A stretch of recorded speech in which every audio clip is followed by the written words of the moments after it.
ভক্তপ্রাণ জ্ঞান ও ভক্তির যুগল ধারা। স্বামী উমাপদানন্দ।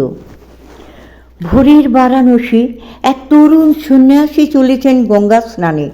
এমন সময় দেখলেন এক অদ্ভুত কাণ্ড।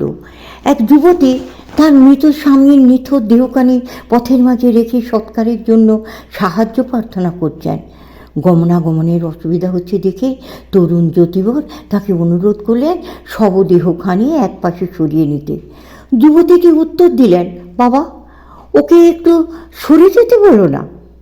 বিস্মিত সন্ন্যাসী একটু বিরক্তির সুরেই বললেন, এই মৃতদেহের কি নোড়ার শক্তি আছে? ওটা সরিয়ে রাখো। বিন্দুমাত্র বিচলিত না হয়ে আরও গম্ভীর সুরে যুবতীটি বলে উঠলেন, শক্তি না থাকলে কি একটুও সরা যায় না? সন্ন্যাসী এবার বেশ উত্তেজিত। রূঢ়ভাবে তিনি বললেন, কি অসম্ভব কথা বলছো? শান্তভাবে যুবতী উত্তর দিলেন, অসম্ভব কেন হবে বাবা? তোমার মতে তো শক্তিহীন ব্রহ্মই জগতে সব কিছু করছে, তবে এই শবদেহ আর সরতে পারবে না কেন? চমকিত হলেন জ্যোতিবর।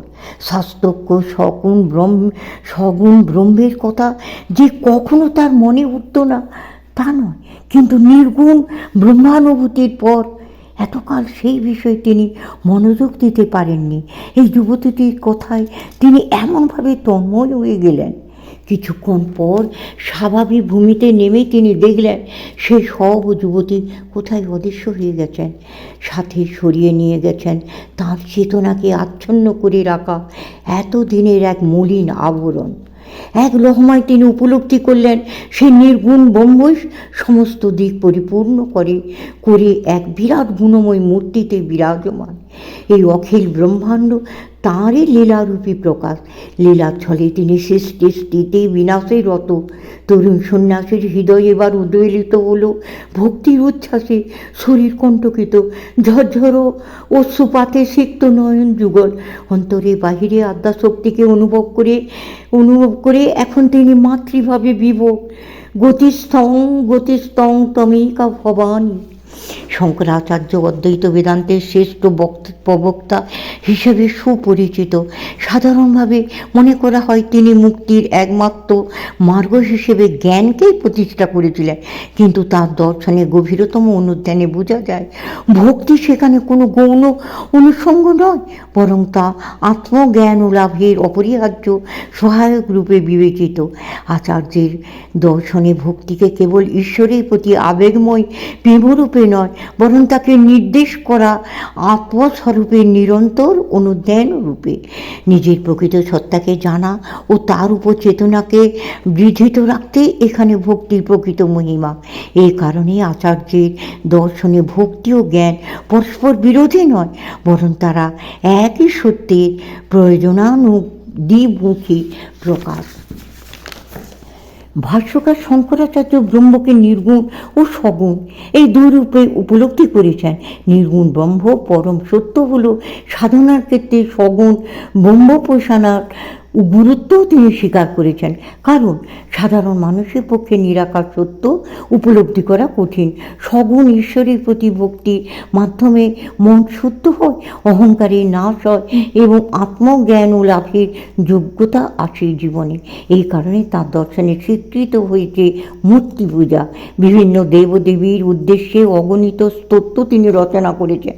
ভারতবর্ষের চার প্রান্তে সনাতন বেদান্ত ধর্মের রক্ষক রূপে 4টি মঠ প্রতিষ্ঠা করে সুপ্রাচীন সন্ন্যাসী সম্প্রদায়গুলিকে দৃঢ় পরস্পরাগত বন্ধনে আবদ্ধ করেছেন, প্রবর্তন করেছেন পঞ্চায়তন পূজার। আচার্যের দৃষ্টিতে ভক্তিযোগ ও জ্ঞানযোগ শেষ পর্যন্ত উপনীত হয়েছে একই লক্ষ্যে। নির্গুণ ব্রহ্মকে কেন্দ্র করে পরিচালিত জ্ঞানের সাধনা বা সগুণ ব্রহ্মকে লক্ষ্য করে অনুষ্ঠিত ভক্তির উপাসনা উভয়েরই চূড়ান্ত উদ্দেশ্য আত্মস্বরূপের উপলব্ধি।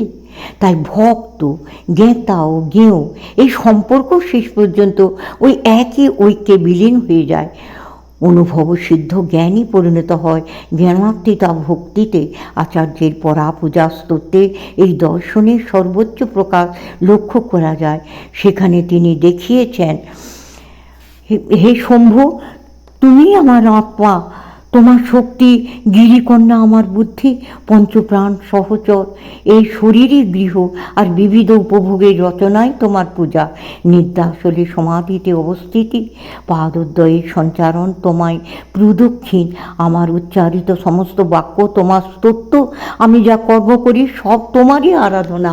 আচার্য শঙ্করের মতে আলোকপ্রাপ্ত আত্মার ক্ষেত্রে নিদ্রাও সমাধির সমতুল্য, কারণ অজ্ঞান সেখানে বিলুপ্ত হয়ে স্থায়ীভাবে উদ্ভাসিত হয় জ্ঞানের আলো। সাধারণভাবে যাকে ইন্দ্রিয় ভোগ বলা হয়, জ্ঞানের আলোয় তাই হয়ে ওঠে ভগবানের নানা রূপের উপাসনা। এই পরা পূজার মধ্যে নিহিত রয়েছে অদ্বৈত দর্শনের মূল সত্য, জীব ব্রহ্মৈব না পরঃ। জীবাত্মা ও পরমাত্মা প্রকৃতপক্ষে অভিন্ন। স্পষ্টতই বোঝা যায় এই দর্শনে উপাসনা কোনো পৃথক আচার মাত্র নয়, যথার্থ উপাসনায় সমগ্র জীবন জুড়ে প্রবাহিত হয় ঈশ্বর চিন্তার একমুখী ধারা। আজকের দিনে সাইক্লিক মেডিটেশন যেন এই ধারণারই সময়ানুপরিণতি। শ্রীমদ্ ভগবদ্ গীতায় 4 প্রকার ভক্তের কথা বলা হয়েছে: আর্ত, জিজ্ঞাসু, অর্থার্থী এবং জ্ঞানী। সেখানে দেখানো হয়েছে প্রথম 3 প্রকারের ভক্তি কোনো না কোনো পার্থিব উদ্দেশ্যের সঙ্গে যুক্ত, কিন্তু চতুর্থ প্রকারের ভক্তি সম্পূর্ণ ব্যতিক্রমী। এদের সকলের মধ্যে নিত্য যোগনিষ্ঠ, ঐকান্তিক ভক্তিনিষ্ঠ, জ্ঞানী শিষ্ট সর্বোত্তম গতি শ্রী ভগবানের যুক্তাত্মা জ্ঞানীর একমাত্র আশ্রয়। বহুনাং জন্ম নামন্তে জ্ঞানবান মাং প্রপদ্যতে বাসুদেব সর্বমেতি স মহাত্মা সুদুর্লভ। এরূপ জ্ঞানী অতি দুর্লভ, কারণ বহু জন্মের সাধনায় তার উপলব্ধি হয়েছে শ্রী ভগবানই একমাত্র সার, সর্বভূতে একমাত্র তিনিই আছেন। আসলে জ্ঞানীর ভক্তি সর্বপ্রকার কামনা শূন্য। এখানে আছে শুধুই সত্য উপলব্ধির আনন্দ। এই সর্বোচ্চ স্তরে জ্ঞান, ভক্তি ও যোগ এক অভিন্ন অবস্থায় মিলিত হয়। আচার্যের জীবনই তার শ্রেষ্ঠ উদাহরণ। নারদীয় ভক্তি সূত্রে 15 থেকে 18 নম্বর সূত্রে ভক্তির লক্ষণ বর্ণিত হয়েছে যথাক্রমে মহর্ষি ব্যাস, মহর্ষি গর্গ এবং মহর্ষি শাণ্ডিল্যের সিদ্ধান্ত অনুসারে।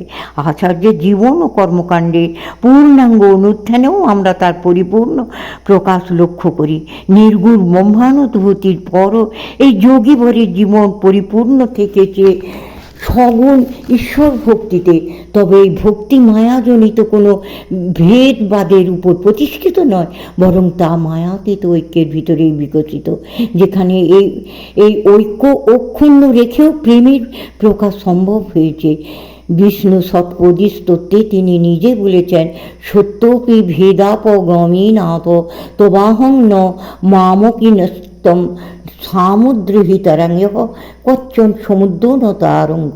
অর্থাৎ, হে রক্ষক, এমনকি তোমার আর আমার মধ্যে পার্থক্য না হলেও আমি তোমার হয়ে যাই, কিন্তু তুমি আমার হও না। প্রকৃতপক্ষে যদিও তরঙ্গ এবং মহাসাগরের মধ্যে কোনো পার্থক্য নেই, তরঙ্গ সমুদ্রেরই অন্তর্গত, কিন্তু কোথাও কখনো নয় সমুদ্র তরঙ্গের অন্তর্গত নয়। ভেদের অবসান ঘটলেও ঢেউ সমুদ্রে, সমুদ্র ঢেউয়ের নয়।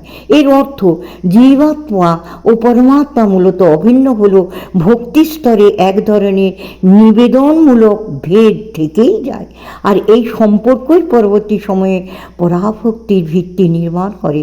নিষ্কাম কর্মেরই মতো ভক্তি ধীরে ধীরে মায়ায় আবিলতা থেকে মুক্ত করে।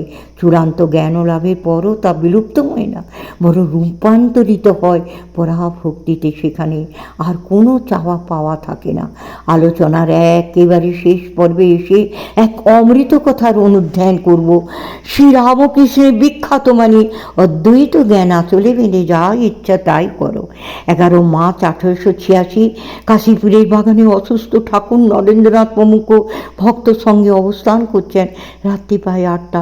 ঠাকুর নরেন্দ্রনাথকে উদ্দেশ্য করে বললেন, ব্রহ্ম আর মায়া, জ্ঞানী মায়া ফেলে দেয়, ভক্ত কিন্তু মায়া ছেড়ে দেয় না, মহামায়ার পূজা করে, শরণাগত হয়ে বলে, মা পথ ছেড়ে দাও। তুমি পথ ছেড়ে দিলে তবেই ব্রহ্মজ্ঞান হবে।